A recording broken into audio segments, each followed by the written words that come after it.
بسم اللہ الرحمن الرحیم ایاک نعبد و ایاک نستعین۔ سب سے پہلے تو میں تحریک انصاف کے کارکنوں کو مبارک دیتا ہوں کہ اس کے باوجود کہ پورا کریک ڈاؤن ہوا تحریک انصاف کے خلاف، تقریباً ساری لیڈرشپ یا جیل میں ہے یا انڈر گراؤنڈ ہے، چھپی ہوئی ہے، اس کے باوجود جس طرح پبلک نکلی اور اس چیز کے اوپر جو کہ ہر مسلمان کو تکلیف دیتی ہے کہ قرآن کی جو بے حرمتی کی گئی سویڈن کے اندر اور آزادی رائے کے آڑ لے کے اس کے پیچھے چھپ کے کی گئی، تو مجھے بڑی خوشی ہوئی کہ ایک زندہ قوم کی طرح اور اپنے کارکنوں کو میں خاص طور پہ کہنا چاہتا ہوں کہ زندہ قومیں نکلتی ہیں حق سچ کے لیے اور انصاف کے لیے، اور مجھے بڑی خوشی ہوئی ہے دیکھ کے کہ ہم نے کم از کم پاکستان سے ایک آواز اٹھی پرامن طریقے سے کہ یہ ہمیں اس چیز نے تکلیف دی ہے اور آپ آزادی رائے کی آڑ لے کے لوگوں کو تکلیف نہیں پہنچا سکتے۔ لیکن دوسری جو بات، سپریم کورٹ کا تفصیلی فیصلہ آیا کل 9 مئی کو، جس طرح مجھے وہاں سے اغوا کیا اسلام آباد ہائی کورٹ کے اندر جب میں رجسٹری میں بیٹھا ہوا تھا، تو جس طرح مجھے اغوا کیا گیا کمانڈو ایکشن میں، سپریم کورٹ کا تفصیلی فیصلہ آیا اور اس میں 2 چیزیں واضح ہو گئی کہ ایک کہ یہ غیر قانونی تھا اور غیر آئینی تھا، جو طریقہ انہوں نے جس طرح مجھے وہاں سے اغوا کیا ہے وہ غیر قانونی بھی تھا اور غیر ہمارے آئین کے خلاف بھی تھا۔ اور یہ بھی اس میں آیا سپریم کورٹ کے فیصلے میں کہ جب میں چیف جسٹس صاحب کے سامنے پیش ہوا تو پہلی دفعہ مجھے پتہ چلا کہ کیا ہوا ملک کے اندر، توڑ پھوڑ ہوئی، آگ لگی، کتنے بڑے احتجاج ہوئے، مجھے تو کوئی اندازہ ہی نہیں تھا کیونکہ مجھے تو انہوں نے نظر بند کیا ہوا تھا۔ تو یہ بھی چیز واضح ہو گئی کیونکہ میرے اوپر کیسز پہ کیسز کیے جا رہے ہیں، پتہ نہیں کتنے 30-40 کیس کر چکے ہیں اب تک، کہ یہ میری ایما پہ سب کچھ ہوا ہے، یہ جو توڑ پھوڑ ہوئی ہے، یہ جو جلایا گیا اور جو احتجاج ہوئے۔ تو میں آج یہ سب سے پہلے کہنا چاہتا ہوں کہ اب اگر جو ملک کی سب سے بڑی عدالت کا فیصلہ آ گیا ہے کہ یہ غیر آئینی اور غیر قانونی طور پہ مجھے وہاں سے جس طریقے سے مجھے وہاں سے پکڑ کے لے کے گئے ہیں، جس طریقے سے انہوں نے شیشے توڑے رجسٹری آفس کے، وہاں کے سٹاف کو ڈنڈے مارے، ان کی کمپیوٹر اور اکوپمنٹ کو توڑا، میرے لوگوں کو جو گارڈز تھے ان کو مارا، وکیلوں کو مارا، مجھے سر پہ ڈنڈا لگا، اور پھر جس طرح ایک دہشت گرد اور مجرم کی طرح وہ جو کہ ملک کی سب سے بڑی پارٹی کا سربراہ ہے، ساری دنیا نے وہ پھر دیکھا جس طرح مجھے انہوں نے وہاں سے پکڑ کے لے کے گئے، اور پھر دنیا میں خبر کیا گئی کہ جی کرپشن کے اوپر عمران خان کو پکڑا، وہ آدمی جو اس ملک کی تاریخ کا سب سے زیادہ پیسہ اکٹھا کرتا ہے خیراتی پروجیکٹس کے لیے، جس کو یہ قوم سب سے زیادہ جس پہ اعتماد کرتی ہے اپنے پیسے سے، اس سے بڑا تو کوئی اعتماد نہیں کہ جب لوگ اپنے پیسے سے کسی کو ٹرسٹ کرتے ہیں کہ انہیں پتہ ہے کہ ان کا پیسہ وہ امانت دار ہے، جس کو سپریم کورٹ نے پہلے صادق اور امین بھی کہا ہے، جس نے سارے پاکستان کے ایوارڈز جیتے ہوئے ہیں، جو 50 سال سے ساری دنیا کے اندر پاکستانی کو دنیا جانتی ہے، اور جس نے اپنی طرف سے کرکٹ کے اندر پاکستان کا نام روشن کیا۔ تو میرا سب سے پہلا سوال یہ ہے کہ اس کا کون ذمہ دار ہے؟ کیا انٹیریئر منسٹری ذمہ داری اٹھائے گی اس کی؟ کوئی اس کو ذمہ دار ٹھہرائے گا؟ اور کیا نیب چیئرمین اس کی ذمہ داری لے گا جو ہوا میرے ساتھ؟ اور میں اب اس سے آگے چلتا ہوں، جب مجھے یہ جس طرح اٹھایا گیا اور اب ثابت ہو گیا کہ یہ اس ملک کے آئین اور قانون کے خلاف تھا، تو کیا ہماری پارٹی کو یہ حق نہیں تھا پرامن احتجاج کرنے کا؟ اب تو اگر ثابت ہو گیا نا کہ یہ قانون توڑ کے مجھے وہاں سے اغوا کیا گیا اور جس طرح مجھے ذلیل کیا گیا، تو کیا ایک ملک کی سب سے بڑی پارٹی کے سربراہ کو جب اس طرح اسے کیا جائے تو کیا اس کی پارٹی کو حق نہیں تھا پرامن احتجاج کرنے کا؟ اور یہ میں پھر واضح کر دوں، آئین ہمیں کہیں جگہ پہ روکتا نہیں ہے پرامن احتجاج سے، کہ جی کنٹونمنٹ میں احتجاج ہو یا جہاں بھی ہو، ہم کہیں بھی احتجاج کر سکتے ہیں۔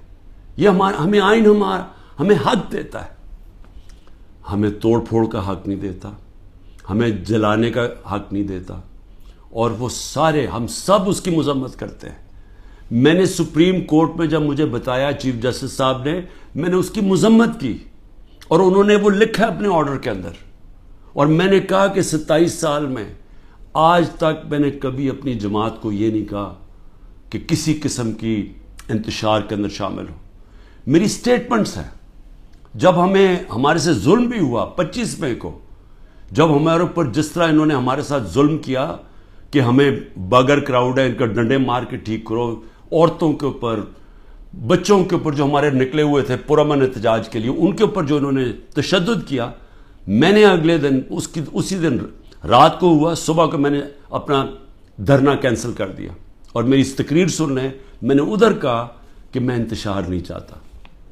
26 نومبر کو 4 لاکھ لوگ جمع ہوئے پنڈی کے اندر، اور وہ سارے تھا کہ ہم نے پرامن ایک مارچ کرنی ہے وہاں سے اسلام آباد، وہاں جنہوں نے 30,000 پولیس جمع کر لی۔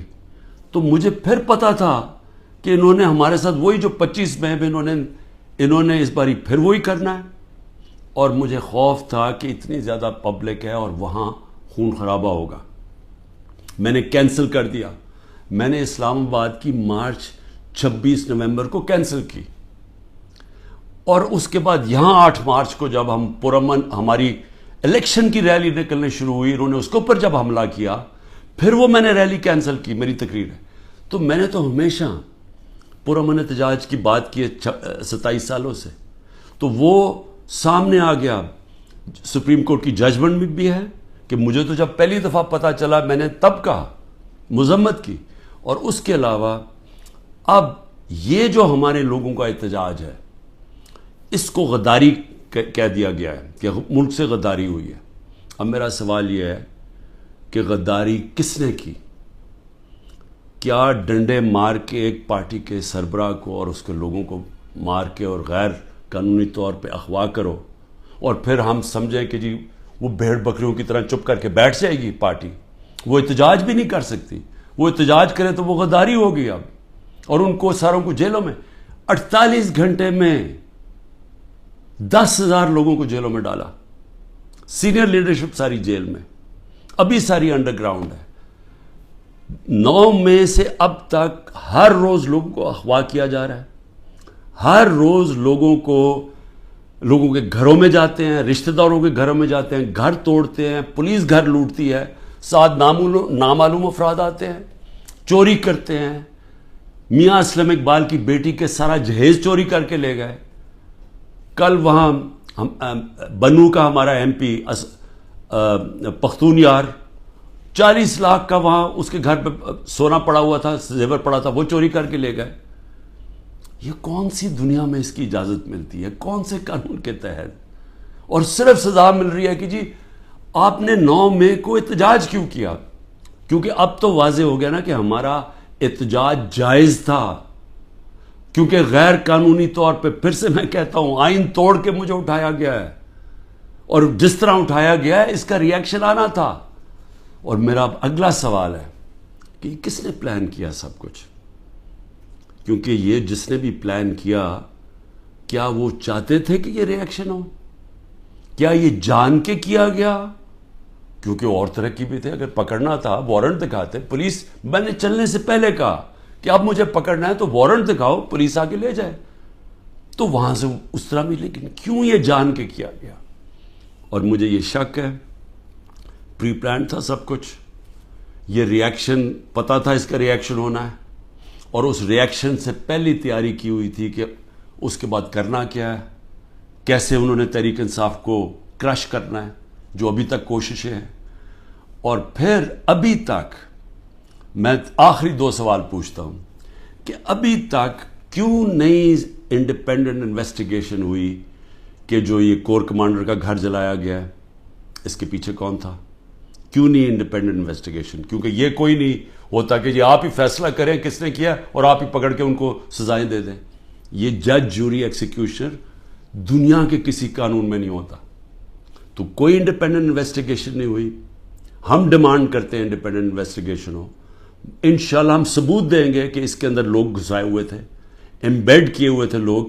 جس طرح میرے گھر کے باہر پلان بنا ہوا تھا کہ انہوں نے پولیس کے دونوں اسلام آباد آئی جی نے لوگ تیار کیے ہوئے تھے، پولیس والے چند تھے، یہاں لاہور کے آئی جی نے پلان کیا ہوا تھا، اور انہوں نے مل کے یہاں سے گولی چلانی تھی پولیس کے اوپر، انہوں نے پھر پورا اٹیک کرنا تھا واپس. یہ سارا پلان بنا ہوا تھا جو میں نے 22 مارچ کو پبلک کو پہلے بتا دیا. تو یہ بھی میڈ کیے ہوئے تھے، لوگوں کو اندر گھسایا ہوا تھا ہمارے، کیونکہ ہر جگہ سے، کیونکہ میں نے جب بعد میں پوچھتا گیا کہ یہ ہوا کیا ہے، ہر جگہ سے ایک آئی کہ جی لوگ تھے، کئی لوگ اندر گھسے ہوئے تھے، وہ اشتعال دلوا رہے تھے لوگوں کو. اور پھر ہر جگہ سے ایک چیز آئی کہ جی یہ جو ریڈیو پاکستان جلا ہے یہ کوئی ماچس کی تیلی سے تو نہیں جلا. جو میاں والی کے اندر جہاز چوک جو سب کو فخر کرتے تھے، وہ سیبر جو لگا ہوا ہے میاں والی میں، اس کو کس نے جلایا ہے؟ ایلومینیم کیسے جل سکتا ہے ماچس سے؟ کوئی پلان ہی تھا نا. تو چلیں ہم غلط ہو سکتے ہیں، لیکن انڈیپینڈنٹ انویسٹیگیشن تو ہونا چاہیے نا اس کا. وہ کیوں نہیں ہو رہا؟ اور مجھے افسوس ہے کہ جو فضا بنائی ہوئی ہے کہ غدار پوری پارٹی کو غدار بنایا ہوا ہے، اس فضا کے اندر یہ نہیں ہونے لگا. یہ جو اس وقت جنگل کا قانون پاکستان میں ہے یہ نہیں ہوگا. اور دوسری چیز میں سوال پوچھتا ہوں آج کہ جو 25 لوگوں کو شہید کیا گیا، جس میں سے 16 ہمارے پاس ایڈریسز ہیں، باقی 9 غائب ہیں، کیونکہ ہمیں خوف ہے کہ اس طرح یہاں اس وقت خوف پھیلایا ہوا ہے، جو یہ جو ظلم کا نظام بنا ہوا ہے اس کے اندر وہ پولیس پہنچ جاتی ہے. یہ 16 کا بھی بڑے مشکل سے ڈر کے ان کے رشتہ داروں نے بتایا، ان کے نام دیے ہیں، پتہ دیے ہیں، جو 16 لوگ شہید کیے گئے ہیں. اس کے علاوہ جو 3 لوگ، پہلے میں 2 سمجھ، 3 لوگوں کی ٹانگیں ضائع ہو گئی ہیں، ٹانگیں کٹ گئی گولیاں لگ کے. ایک پیرالائزڈ ہے، اس کی کمر میں گولی لگی ہے، وہ بستر پہ ہے. اور اس کے علاوہ 50 سے زیادہ لوگوں کو گولیاں لگی ہیں. اب میں یہ سوال پوچھتا ہوں، یہ کیا پاکستانی نہیں تھے؟ یہ انسان تھے نا. تو انسانوں کے تو حقوق ہوتے ہیں. تو آج ابھی بھی اب ختم ہوا ہے فرانس میں، ایک 17 سال کے ٹین ایجر کو گولی ماری ہے پولیس نے، آگ لگ گئی، سارے 1000 سے زیادہ بلڈنگز اور گاڑیاں جل گئی فرانس میں، کیونکہ ایک انسان کی جان لی تھی فرانس کی پولیس نے. یہاں کوئی فکر ہی نہیں ہے، کوئی انویسٹیگیشن ہی نہیں ہے.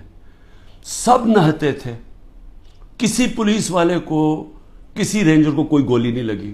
اس کا مطلب یہاں سے تو کوئی فائرنگ نہیں تھی. تو کیا پہلے ایک غیر قانونی اور آئینی غیر آئینی چیز کی جاتی ہے جس کا ریئیکشن ہوتا ہے؟ پرامن احتجاج ہمارا آئین ہمیں حق دیتا ہے.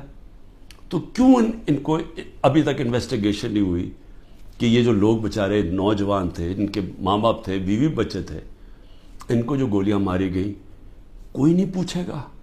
ابھی تک تقریباً 2 مہینے ہونے والے ہیں، کوئی پوچھے گا نہیں کہ یہ بھی پاکستانی، ان کے بھی رائٹس ہیں، ان کے حقوق ہیں.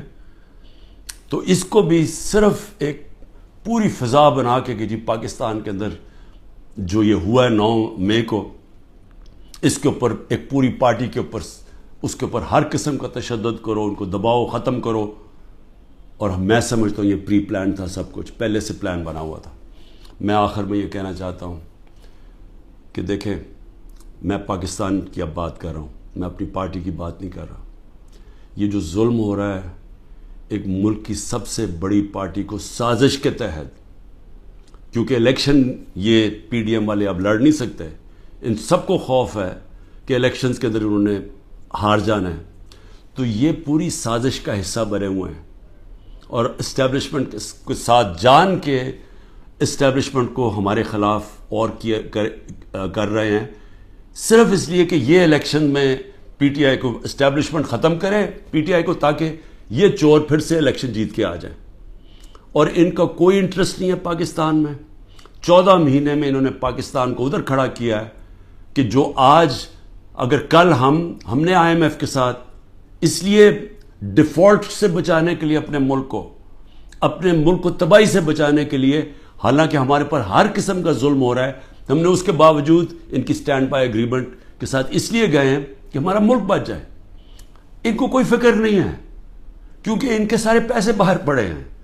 تو میں آخر میں یہ کہنا چاہتا ہوں کہ جس کو بھی اس وقت پاکستان کی فکر ہے، جو اس وقت گیلپ کی سروے آئی ہے کہ ہر 5 میں سے 4 پاکستانی کہہ رہے ہیں کہ ہم غلط راستے پر نکل گئے ہیں، یعنی پاکستانی میجورٹی جو 80% سے زیادہ پاکستانی کہہ رہے ہیں ہم غلط طرف نکل گئے ہیں، اس کے باوجود کوئی راستے میں کوئی کورس کریکشن نہیں ہو رہا، اور ہم صرف اور صرف ایک 1 پوائنٹ ایجنڈے پہ کہ جی کسی طرح پی ٹی آئی کو کرش کرو تو ملک کے مسئلے حل ہو جائیں گے. اور اس سے کس کو فائدہ ہو رہا ہے؟ کون ہیں وہ لوگ جو اس تباہی سے فائدہ اٹھا رہے ہیں؟ وہ میں آپ کو یقین دلاتا ہوں کہ وہ پاکستان کی اکثریت نہیں ہے. یہ تھوڑے سے لوگ ہیں جو قبضہ کر کے بیٹھے ہوئے ہیں وسائل پہ، جو قانون کے اوپر بیٹھے ہوئے ہیں، اور وہ صرف اور صرف چاہتے ہیں کہ ہمارا یہ جو قبضہ یہ برقرار رہے، ملک جائے بہاڑ میں، کیونکہ ان کے پیسے باہر پڑے ہوئے ہیں. پاکستان زندہ باد.